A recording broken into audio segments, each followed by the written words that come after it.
Hello, everyone. I'm David Vaucher. Welcome to the Business of Motorsport podcast powered by Vaucher Analytics. I recently had the opportunity to read in full report number 37 prepared for the 2025-2026 ordinary session of the French Senate on the state of the automotive industry. If you want to read this report in full, you can follow the first link in the show notes for this episode, which will take you to the source article, and the very top link of that article will be a download directly to the file. If you can read French, fantastic. If not, just plug that into your favorite AI program, and that should provide an adequate summary. Anyways, I found that many of the recommendations are well-founded, and the depth of analysis reflects the complexity and strategic importance of the issue. In fact, the report really frames the health of the French automotive industry as almost existential to the country's industry as a whole, especially in really critical areas such as defense. However, one critical dimension remains. You could say underexplored, but I really want to say unexplored, and that is the dimension of demand side factors. So I'm going to summarize the three main points that I'm going to hit on in this episode. First is that the report addresses the supply side pretty much exclusively, while significant risks are emerging on the demand side, most notably the erosion of European automakers' ability to justify their pricing. Then I want to talk about the forthcoming consolidation of Chinese EV manufacturers that will not reduce competitive pressure. On the contrary, it will concentrate it among a small number of extremely powerful players.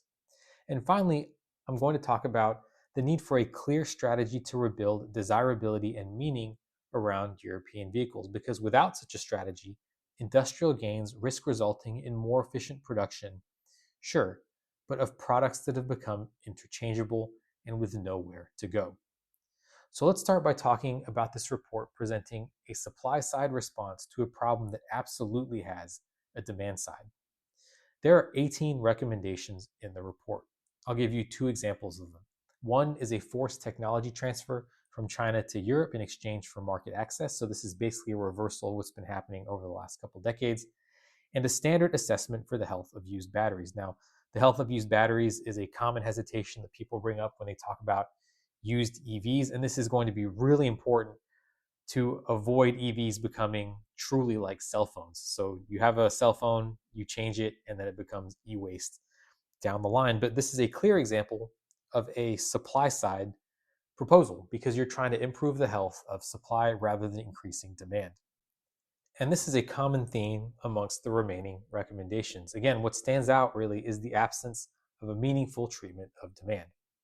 To that point, the report identifies another trend, premiumization, as a structural issue.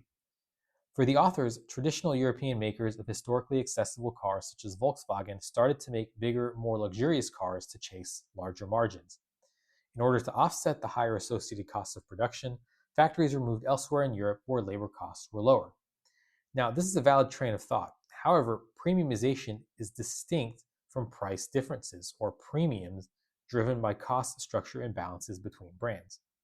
If, according to the report, a Chinese vehicle can be offered at a price 30% lower than an equivalent European model, the central question becomes, well, how is that price gap justified in the eyes of the consumer? Without a clear answer, supply-side competitiveness efforts may prove insufficient to preserve margins. And this is where demand-side strategy becomes essential.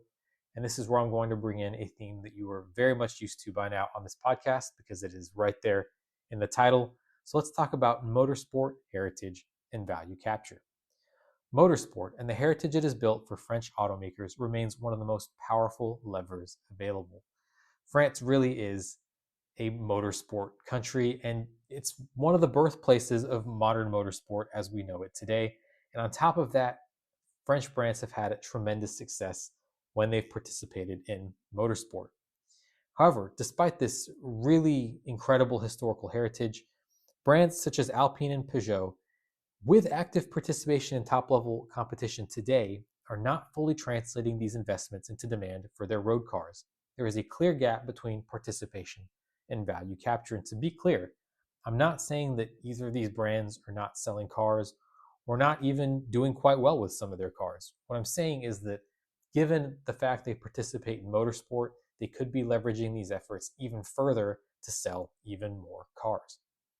The automotive industry could also look to the watch industry, where the Swiss-made label has been successfully used to signal quality, heritage, and legitimacy, and the label is also used to sell other goods from Switzerland.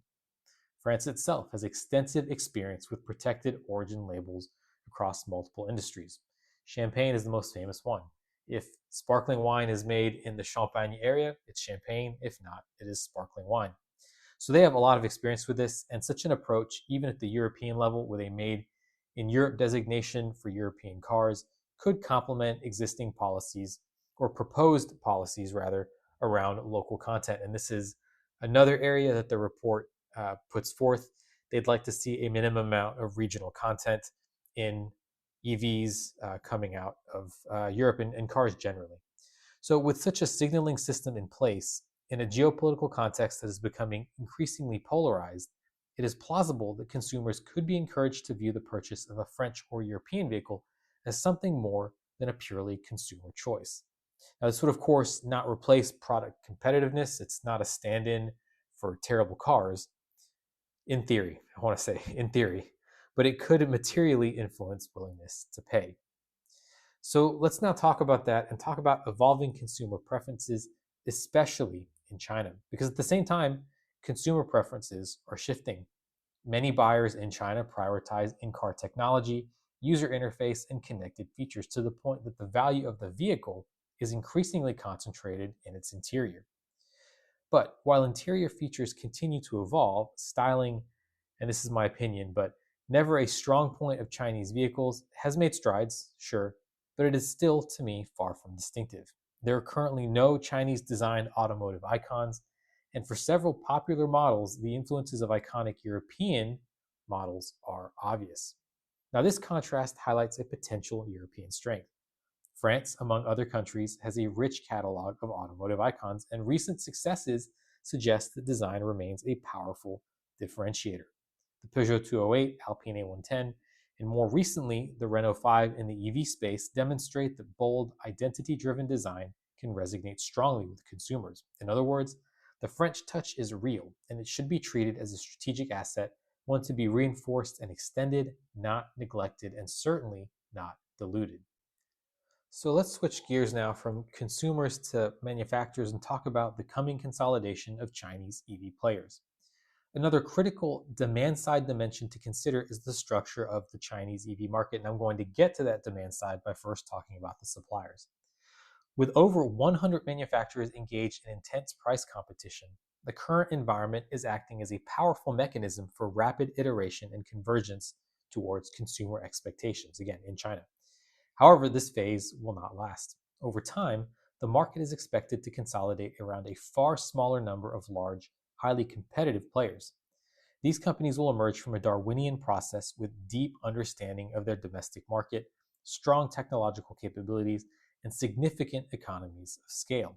And at that point, the nature of competition will change. These players will not only be efficient producers, they will also be able to actively shape demand in export markets through pricing strategies, using their scale to absorb margin compression when strategically necessary. And this has major implications for European strategy. Today, policy decisions such as tariffs for EVs going into Europe are made to protect the region's interests, but there is always a fine line to tread because manufacturers know that if they push too hard, and this is in Europe, they may lose access to the world's largest car market in China. But as Chinese companies converge to a smaller number of brands whose products are fully optimized for their home market, the question becomes whether automakers can even realistically compete on desirability in China. It's not logical to think that they could do it better than the companies in their home market. I could flip it around and say, can a Chinese company ever know the French consumer as well as the French companies do? My hypothesis would be no. So in this case, does it matter how much Beijing threatens access or threatens to grant or revoke access? Indeed, if Europe can't consistently meet Chinese consumers' expectations, the strategic calculus shifts. Rather than pursuing China primarily for volume, which has always brought its own set of costs, such as mandatory technology transfers, European manufacturers may choose to focus more deliberately on strengthening their position in their home markets, where they retain greater control over brand distribution and consumer perception. And if this doesn't sound very sound or very prudent in the current paradigm, think that we're moving to a world where cars are going to be even more connected, not just to each other, but also to the transportation grid generally. So, structurally, transportation is going to change.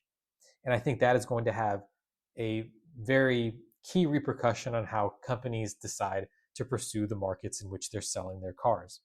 So, let's talk about that. Let's talk about a multipolar world and the role of software. Looking ahead, the development of connected and autonomous vehicles will reinforce these dynamics. That is to say, manufacturers choosing whether or not to be in one region. The Senate report proposes the creation of an Airbus style initiative for onboard automotive software. Now, there is a solid logic in collaborating on foundational layers, particularly connectivity, safety, and data architecture, while preserving, of course, as many options as possible for differentiation at the level of customer experience, such as infotainment.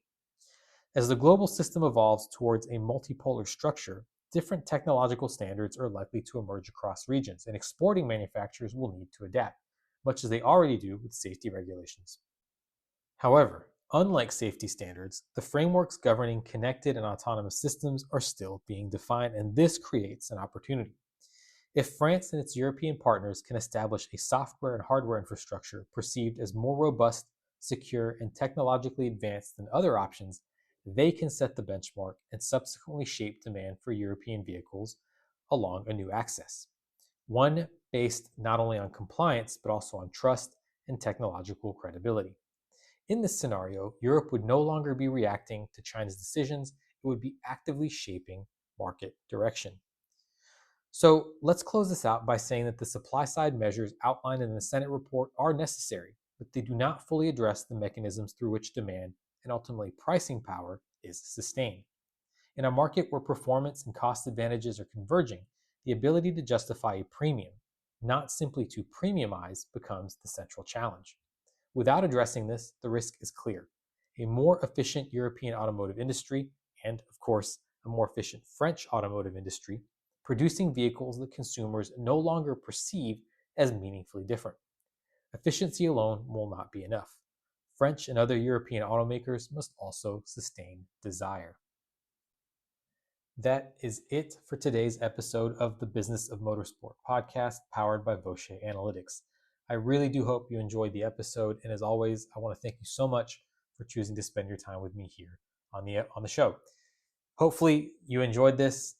If you'd like to learn more, please do check out the Vaucher Analytics website at www.vaucheranalytics.com.